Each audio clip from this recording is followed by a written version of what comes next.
È chiaro che ad oggi sarà ancora cresciuto maggiormente la nostra attenzione per evitare che si possano verificare eventi terroristici nel nostro paese.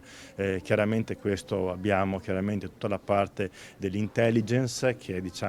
tutte le forze di polizia e dell'ordine, i carabinieri impegnati per salvaguardare sempre l'incolumità dei nostri connazionali nel nostro paese e non solo. Chiaramente il momento è molto complicato, dobbiamo ancora di più dimostrarci un paese unito attraverso appunto l'autorevolezza del Presidente Draghi e di tutti quanti le forze politiche che lo stanno dimostrando anche nelle ultime giornate con una forte unità. Adesso c'è il momento anche della costruzione e dell'autorevolezza del nostro Paese, lo si vede attraverso appunto l'intervento del Presidente Draghi che chiede di poter avere un G20 aperto a Cina, aperto alla Russia, aperto al Pakistan, aperto